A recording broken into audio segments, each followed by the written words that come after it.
요한복음 17장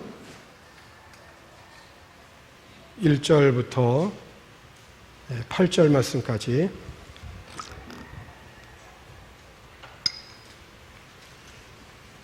한 절씩 교독하여 읽고 8절은 같이 읽겠습니다. 예수께서 이 말씀을 하시고 눈을 들어 하늘을 우러러 이르시되 아버지여 때가 이르러 싸우니 아들을 영화롭게 하사 아들로 아버지를 영화롭게 하게 하옵소서.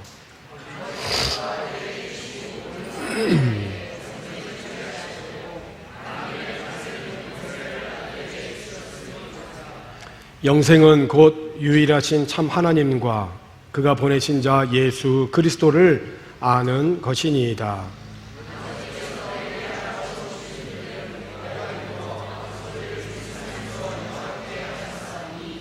아버지여 창세 전에 내가 아버지와 함께 가졌던 영화로서 지금도 아버지와 함께 나를 영화롭게 하옵소서.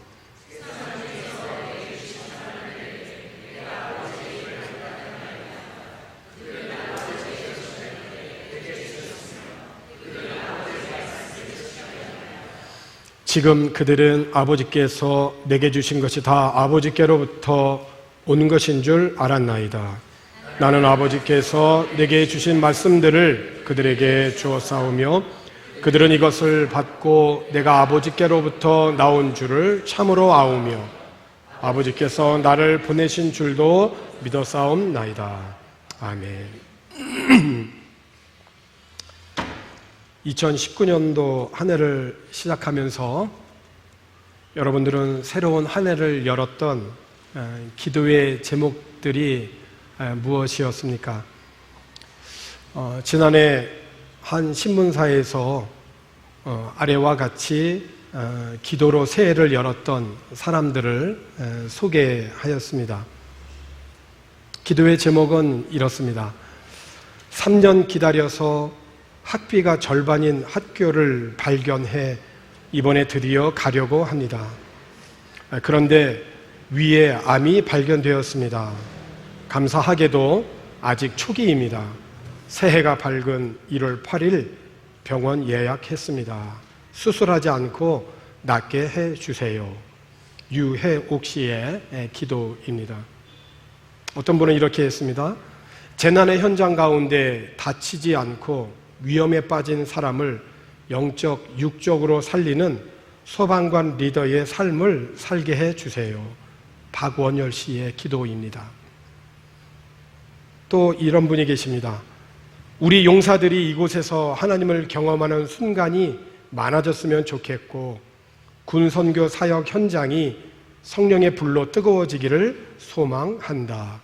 유규현 씨의 기도입니다. 또 한 분 이렇습니다. 소년원 안에 있는 청소년들의 마음밭에 있는 커다란 죄의 바위들이 모두 깨어지게 해달라. 전주의 소년원에서 열리는 겨울 성경 학교를 앞둔 신광인 씨의 기도입니다. 기도는 우리들의 말이지만은 성령으로 말미암아 주님의 뜻에 합하여질 때 우리에게는 새로운 소망과 기쁨을 줍니다. 이번 주간 수요일은 2020년도 첫 번째 날이죠. 새해를 앞둔 여러분의 기도의 제목이 있다면 그것은 무엇입니까? 오늘 주보에 나눠드린 2020년 감사의 기도에 2020년도를 내다보면서 미리 감사하여 기도 제목을 적어보시면 좋겠습니다. 그리고 오늘 송구영신 예배 때 참석하기 전에 미리 기도하는 마음으로 잘 작성하셔서 새해를 하나님 앞에 드리면서 몸과 마음을 드리고 우리의 기도를 적어 하나님 앞에 구별해 드렸으면 좋겠습니다. 목회자들이 1년간 잘 보관하면서 새벽마다 여러분들을 위해서 기도할 것입니다. 요한복음 11장에 있는 말씀을 보면 예수님께서 죽은 지 나흘이나 된 그 나사로의 무덤 앞에서 기도를 하셨는데 어떻게 기도하셨느냐? 요한복음 11장 41절에 보면 이렇게 기도하셨죠. 돌을 옮겨 놓으니 예수께서 눈을 들어 우러러보시고 이르시되 아버지여 내 말을 들으신 것을 감사하나이다. 자, 이어지는 42절에 항상 내 말을 들으시는 줄을 내가 알았나이다. 이 말씀을 하옵는 것은 둘러선 무리를 위함이니 곧 아버지께서 나를 보내신 것을 그들로 하여금 믿게 하려 함이라. 나사로는 이미 죽은 지 나흘이 지났어요. 무덤 안에 지금 시신으로 누워져 있습니다. 그런데 예수님께서 그 무덤 앞에서 하시는 기도는 이미 나사로가 살아서 나온 것처럼 그렇게 기도를 하고 계세요. 아버지여 내 말을 들으신 것을 감사하나이다. 항상 내 말을 들으시는 줄을 내가 알았나이다. 그러니까 예수님의 이 기도는 그 기도를 받으시는 하나님과 완전히 하나가 되어져 있는 거죠. 내 안에 하나님이 계시고 하나님 안에 내 안에 내가 있고. 요한복음 14장 11절에 예수님이 그렇게 말씀하셨습니다. 내가 아버지 안에 있고 아버지께서 내 안에 계신다.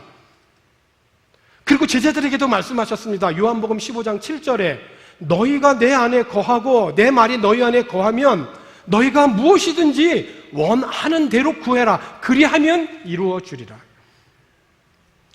예수님께서 나사로 무덤에 돌문을 열어 놓으라 이렇게 말씀하신 후에 주님은 먼저 하나님 아버지 앞에 감사의 기도를 드리셨다는 겁니다. 그리고 하나님께서 항상 자신의 기도를 들어주신 그 사실에 대하여서 감사하셨죠. 그리고 나사로를 살리는 사건을 통해서 많은 사람들이 하나님을 믿게 해달라고 기도했던 겁니다. 오늘 우리들이 주님을 향한 그런 모든 사역, 주님을 향한 모든 섬김, 자신이 이목이 집중되지 아니하고 하나님을 믿는 믿음의 역사만이 나타날 수 있기를 기도하는 그 기도는 참 귀한 기도죠. 무엇보다도 우리 주님께서 자신의 기도가 아버지 하나님의 뜻과 일치한다라는 그런 확신 속에 기도하신 겁니다. 오늘 여러분의 기도는 어떻습니까? 아버지께서 내 기도를 이미 들으셨다라고 하는 이런 확신 속에 감사할 수 있는가? 오늘 본문에 기록된 예수님의 기도를 살펴보기 전에 예수님은 기도하시기 전에 17장 이전부터 계속 제자들과 마지막 만찬을 하시면서 고별 설교를 하셨어요. 그러니까 앞에서 말씀드린 내가 아버지 안에 거하고 그리고 아버지께서 내 안에 거하신다. 너희가 내 안에 거하고 내 말이 너희 안에 거하면 너희가 무엇이든지 원하는 대로 구해라. 그리하면 이루리라. 이런 그 모든 말씀을 예수님께서는 십자가에 못 박혀 돌아가시기 전에 제자들과 최후의 만찬을 하시면서 마지막으로 제자들에게 고별 설교를 하신 겁니다. 그리고 이 고별 설교를 하신 이후에 요한복음 17장에 들어와서 예수님이 기도하신 겁니다. 그래서 17장을 예수님의 기도장이다. 보통 이렇게 우리가 이야기를 하죠. 특별히 4개의 복음서는 다 예수님의 삶과 죽음, 그 부활, 이 예수님의 사역에 대해서 소개하고 있는데 이 부분에 와서는 조금 복음서가 달라요. 마태, 마가, 누가복음에서는 예수님께서 최후의 만찬을 하시고 그리고 겟세마네 동산에 가셔서 그 인간적인 고뇌 속에서 할 수만 있으면 이것이 피하여 달라고 하나님 앞에 기도하게 되죠. 그러나 나의 뜻대로 마옵시고 아버지 하나님의 뜻대로 되게 해달라고 그렇게 기도하셨습니다. 마태, 마가, 누가복음이 동일해요. 그런데 요한복음은 겟세마네의 기도가 없어요. 그리고 대신 요한복음 27장에 예수님께서 고별 설교를 하신 이후에 예수님이 특별한 기도의 제목을 갖고 기도하신 장이 요한복음 17장이에요.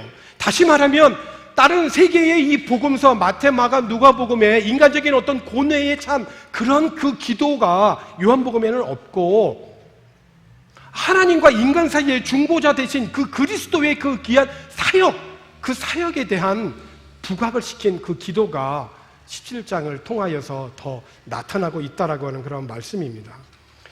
요한복음 17장의 예수님의 기도는 오늘 우리들이 하나님 앞에 기도해야 할 때 우리들에게 좋은 영적인 기도의 교훈을 줍니다. 17장에는 예수님이 세 부분으로 나누어져요.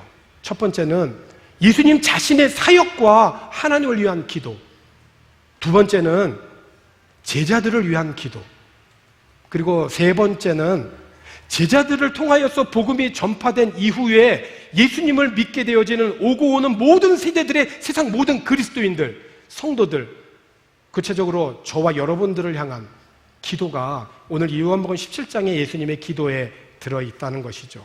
첫 번째, 예수님의 기도는 자신과 하나님을 위한 기도이다. 무엇을 위해서 예수님 자신을 위해서 기도하였을까? 예수님의 기도를 그대로 한번 읽어보면 1절에 예수께서 이 말씀을 하시고 눈을 들어 하늘을 우러러 이르시되 아버지여 때가 이르렀사오니 아들을 영화롭게 하사 아들로 아버지를 영화롭게 하옵소서라고 기도하셨어요. 아들을 영화롭게 하사 아버지를 영화롭게 하옵소서라고 하는 이 말은 아들로 하여금 아버지의 그 밝은 빛을 드러낼 수 있게 해 주십시오 라고 하는 뜻입니다. 그러니까 예수님께서는 자기 자신의 영광만을 위해서 기도한 것이 아니라 자신의 영광으로 인하여서 하나님 아버지의 영광이 드러나기를 기도했다는 것이죠. 그럼 예수님은 아버지 하나님을 어떻게 영화롭게 하셨느냐? 4절에 보니까 아버지께서 내게 하라고 주신 일을 내가 이루어 아버지를 이 세상에서 영화롭게 하셨다 라고 그렇게 기도하셨어요. 그렇죠. 하나님을 영화롭게 할 수 있는 방법이 있는 것입니다. 하나님을 영화롭게 할 수 있는 믿음의 길이 있는 거예요. 무슨 길이죠? 하나님이 내게 하라고 명하신 모든 일을 하나도 빠짐없이 완수하여 가는 것입니다. 선택하는 것이 아닙니다. 어떤 것은 내 마음에 들면 합니다. 내가 좋아서도 합니다. 그런데 어떤 거는 싫어요. 왜냐하면 그게 고난이고 십자가거든. 그러니까 내가 할 수 있는 것은 하고 하기 힘들고 싫은 거는 빼버려요. 이거는 하나님이 나에게 맡겨주신 부름받은 하나님의 자녀로서 성도로서 하나님을 영화롭게 하는 온전한 방법이 아니라는 거예요. 예수님께서는 지금 피하고만 싶은 그런 고난의 그 십자가의 길도 하나도 빠짐없이 다 완수하셨다는 거예요. 나에게 하나님께서 맡겨주신 모든 일을 하나도 빠짐없이 완수하여 가는 그것이 하나님을 영화롭게 하는 것이다. 내 마음에 들든 들지 않든 내가 좋아하는 것만 하는 것이 아니라 내가 싫은 것이라 할지라도 믿음 안에서 순종함으로 행함으로 하나님을 영화롭게 하는 것이다. 그래서 예수님께서는 십자가의 고통과 죽음까지도 하나님이 명하신 일이기에 피하지 않고 순종함으로 완수하여서 하나님을 영화롭게 하였습니다. 그 하나님을 영화롭게 하신 그 예수님의 사역, 예수님의 삶이 무엇입니까? 6절에서 예수님은 기도하면서 그렇게 고백하셨죠. 6절에 세상 중에서 내게 주신 사람들에게 내가 아버지의 이름을 나타내었나이다. 이름은 모든 것이 거기에 담겨 있는 거예요. 그죠? 누구의 이름을 딱 부르면 그 이름 속에 그 사람의 인격, 성품, 모든 것이 담겨 있는 거예요. 하나님 아버지, 그러면 하나님의 그 이름 속에는 하나님의 속성, 하나님의 성품, 그 하나님의 전능하심, 창조하심이 다 담겨 있는 거죠. 그렇죠? 그런데 예수님께서 이 땅에 오시면서 하나님을 영화롭게 하신 그 삶과 사역은 하나님의 이름을 나타내는 것이었다. 누구에게? 하나님이 나에게 맡겨주신 모든 세상의 사람들에게. 이제 예수님께서는 잠시 후면 십자가의 고통으로 죽음을 당하실 것을 예수님은 다 내다보셨습니다. 그리고 기도하시기를 지금까지 예수님의 삶과 사역은 사람들에게 하나님 아버지의 이름을 계시하여 하시는 것이다. 그래서 그 계시된 사역, 삶과 사역을 통하여서 하나님을 보게 되었고 예수님이 행하신 표적과 말씀을 통해서 하늘의 아버지를 알아보게 되었다 하는 거죠. 그러니까 오늘 우리들이 이 땅에서 존재하는 그런 모든 것에서 우리들의 모든 언행 심사를 통해서 결국 누가 드러나야 되느냐? 하나님의 이름이 계시되어야 된다. 이 세상 가운데에서. 그래서 우리 구주 예수 그리스도께서 자신을 위한 그런 기도는 오직 하나님을 영화롭게 하는 것에 있었다는 것을 우리는 다시 한번 보게 됩니다. 십자가의 길이 아버지를 영화롭게 해드리는 기름을 확신하고 구원의 방편으로 삼아주신 그 십자가의 죽으심으로 하나님이 원하시는 모든 사람이 이 구원의 길에 있음으로 인하여 모든 사람들이 다 하나님을 보게 되어진 거죠. 오늘 우리들에게 많은 기도의 제목들이 있는 줄로 압니다. 예수님처럼 나에게 맡겨주신 그런 모든 사람에게 참되고 영원한 생명을 전함으로 하나님을 영화롭게 할 수 있는 성도들이 되어지기를 주의 이름으로 권합니다. 두 번째, 예수님의 기도는 제자들을 위한 기도였습니다. 예수님은 자신의 순환과 부활, 승천 이후에 계속해서 이 땅에 남아서 복음을 증거할 그런 제자들을 위해서 기도하셨어요. 그 제자들을 위하여서 세 가지로 기도하셨는데, 첫 번째는 제자들이 복음을 전하면서 세상으로부터 이렇게 미움을 받을 때에 그 세상을 피하거나 악한 자들에게 빠지지 않도록 그들의 믿음을 굳게 해주실 것과 그 믿음이 보존되게 해달라고 기도하셨어요. 그리고 두 번째는 아들과 하나님, 예수와 하나님이 하나인 것 같이 제자들 또한 진리와 사랑 안에서 연합되어져서 하나 되게 해달라고 기도하셨습니다. 11절, 오늘 우리가 읽지는 않았지만 그 뒷부분으로 가면 요한복음 17장 11절에 나는 세상에 더 있지 아니하오나, 부활 승천하신 거죠.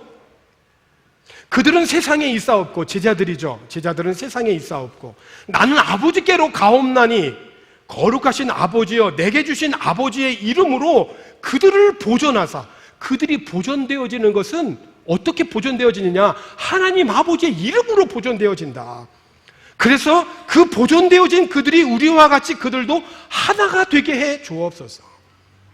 15절에도 동일하게 같은 맥락으로 기도하셨어요. 15절에 보면은 내가 비옵는 것은 그들을 세상에서 데려가시기를 위함이 아니요 다만 악에 빠지지 않게 보존하시기 위함이다.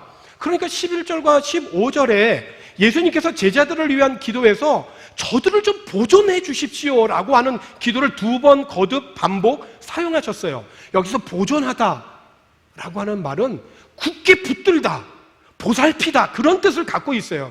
그러니까 하나님, 저들이 이 땅에서 복음을 위하여서 증거하며 살아갈 때에 이 복음을 통하여 참 영원한 생명을 붙들고 생명을 사람들에게 전하게 될 때에 저들을 굳게 붙들어 주십시오, 저들을 보살펴 주십시오 라고 우리 예수님은 기도하신 것입니다. 세 번째, 제자들은 하나님의 말씀, 즉 복음의 진리로 거룩하게 해달라고 기도하셨어요. 17절부터 보면 그들을 진리로 거룩하게 하옵소서. 거룩이란 말은 다른 말로 말하면 구별이거든요. 우리가 이 땅에 살아가면서 죄 많은 이 세상에서 어떻게 우리는 거룩하게 구별되게 하나님의 백성으로 살아갈 수 있는가? 어렵지 않습니다. 진리와 가까이 하면 되는 겁니다. 진리는 뭡니까? 아버지의 말씀은 진리니이다. 18절에 아버지께서 나를 세상에 보내신 것 같이 나도 그들을 세상에 보내었고, 19절 또 그들을 위하여 내가 나를 거룩하게 하오니. 참 중요한 말씀이에요. 제자들이 거룩한 삶을 살기 위해서 예수님이 먼저 거룩한 삶을 살았다는 거예요. 오늘 우리들의 자녀들이 이 땅 가운데서 거룩하게 믿음으로 살아가기 위해서 누가 먼저 거룩해야 될까요? 부모들이. 그 부모의 거룩한 영향력이 자녀들에게 미치는 거죠. 교회의 모든 성도들이 거룩한 삶을 살기를 원하는 것은 누구로부터 시작할까요? 목회자는. 담임 목사를 비롯해서 모든 목회자들이 거룩한 삶을 먼저 살아갈 때, 오늘 예수님이 그렇게 기도하잖아요. 그들을 위하여 내가 나를 거룩하게 하오니. 이건 귀한 사명인 거예요. 제자들을 위하여서 예수 그리스도께서 먼저 거룩한 삶을 사신 것처럼. 그래서 이는 그들도 진리로 거룩함을 얻게 하려 하심이라. 결국 예수님의 기도는 제자들이 장차 복음의 전도자로서 사명을 감당하게 될 때 필연적으로 받게 될 그 세상의 핍박을 능히 이겨나가게 해달라고 기도하시는 거죠. 그렇습니다. 복음대로 살고자 할 때, 구별되어 살고자 할 때, 거룩하게 살고자 할 때에 핍박을 이길 수 있는, 그 유혹과 시험을 이길 수 있는, 능히 이길 수 있는 비결은 다른 데 있지 않습니다. 하나님의 말씀과 연합하는 데 있는 것입니다. 하나님의 말씀만이 우리 성도들의 거룩함을 유지할 수 있고, 성도의 거룩함만이 진정한 그리스도인의 힘이라는 거예요. 이 하나님이 주시는 진정한 힘에 여러분 보존되어지시기를 주의 이름으로 권합니다. 세 번째, 마지막으로 예수님이 기도하시는 것은 장차 제자들의 전도를 통하여서 믿게 될 오늘날에 있는 모든 오고 오는 모든 그리스도인들, 성도들을 위한 기도입니다. 오늘 구체적으로 저와 여러분들을 위한 기도라고 할 수 있어요. 예수님께서는 우리들을 위하여서 어떻게 기도하셨는가? 어떤 제목으로 기도하셨는가? 그러니까 예수님께서 기도는 자신으로부터 시작해서 제자들, 그리고 오고 오는 모든 그리스도인들을 위하여서 점점 기도가 확대되어져 가는 것을 볼 수 있어요. 오늘 우리들의 기도의 그 영역이 나만으로 있다면 조금 더 확장되어져 가고, 가족과 이웃을 위해서 좀 더 넘어서 교회를 위해서, 지역을 위해서, 나라와 민족을 위해서, 세계를 위해서 점점 더 확장되어져 갈 수 있기를 권해요. 오늘 예수님께서 이렇게 오고 오는 모든 성도들을 위하여 기도하는 것을 보면서 당대 예수님이 사역했던 그런 유대와 사마리아 성 사람들만을 위한 기도가 아니라 오늘 우리들의 모든 성도들을 위해서 기도하였는데, 그 기도의 내용은 제자들을 향한 기도의 내용과 거의 비슷합니다. 첫 번째는 성도들 간의 일치와 연합입니다.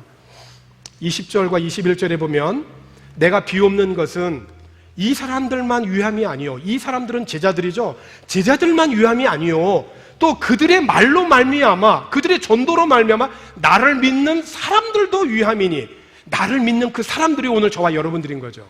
그리고 앞으로 올 또 모든 우리의 다음의 세대들이죠. 21절에 아버지여,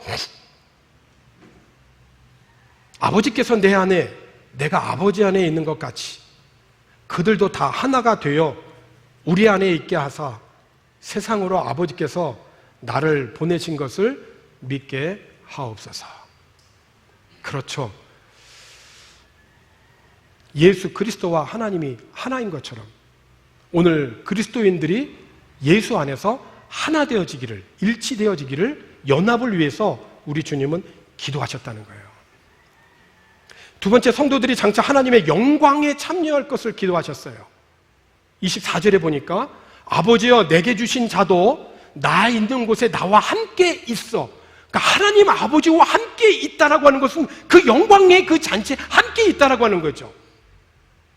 아버지께서 창세 전부터 나를 사랑하심으로 내게 주신 나의 영광을 그들도 보게 하시기를, 하나님의 영광을 보게 하시기를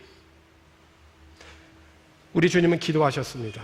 특별히 예수님의 이 기도에서 우리가 주목해야 할 것은 성도들 간의 연합이라고 하는 것입니다. 하나 되기 위하여서 기도하였는데, 여기서 이 하나 된다, 이 연합이라고 하는 것의 의미는 무엇일까요? 우리 주님께서 우리들에게 연합을 위해서 기도하시는데 무엇이 연합일까요? 우리가 학교 다닐 때 공부를 잘하는 아이든 아니면 좀 앞으로 잘날 아이든 똑같이 교복을 입잖아요. 똑같죠. 하나죠. 연합이에요. 그런데 예수님께서 우리에게 기도하신 그 하나됨, 연합, 일치는 그런 어떤 획일성으로 있는 그런 연합이 아니라 그 다양성 속에서 통일을 말하는 거예요. 다양성 속에서, 이를테면 제 몸이 지금 하나잖아요. 근데 이 몸을 이루는 이 몸의 구조는 다양해요. 눈이 하는 역할이 분명히 있고 귀가 하는 역할이 있어요. 분명히 눈과 귀는 달라요. 정말 달라요. 그죠? 그런데 눈과 귀는 하나의 목적을 위해서 있단 말이에요. 이 안에, 제 안에 있어요. 손이 하는 일이 있고 발이 하는 일이 있어요. 손이 하는 일을 시기해서 발이 시기를 하면 되겠어요? 아니죠. 손이 더 잘할 수 있도록 발이 힘을 내는 거죠. 교회 안에 성도들이 다양하게 지금 자라온 성장 배경, 환경, 생각, 가치, 방식, 일하는 방식 다 달라요. 그러나 몸이 하나이지만 몸의 여러 많은 그 기능이 다 다르지만 하나의 목적을 위하여 있는 것처럼 교회 안에 성도들이 각기 다르지만 하나의 목적, 예수님이 기도를 통하여 그것이 뭡니까? 하나님을 영화롭게 하는 것, 하나님을 영광을 위해서 있는 것. 우리가 무슨 일을 하든지 하나님의 영광을 위하여서 내가 2걸음 나가야 할 것이 있는데 하나님의 영광을 위한다면 내가 1걸음만 가는 거예요. 때로는 뒤로 또 물러가는 거예요. 연합과 일치를 위해서 우리 주님께서는 교회를 위해서, 성도들을 위해서 기도하셨다라고 하는 것이에요. 사도 바울은 이렇게 표현을 했습니다. 에베소서 4장 1절서부터 6절까지 보면 이 말씀을 오늘 말씀의 결론으로 보고 그리고 새해를 우리가 맞이하고 싶은 거예요. 에베소서 4장 1절, 그러므로 주 안에서 갇힌 내가 너희를 권하노니 너희가 부르심을 받은 일에 어떻게 하라고요? 합당하게 행하라. 어떤 것이 합당하게 행하는 일이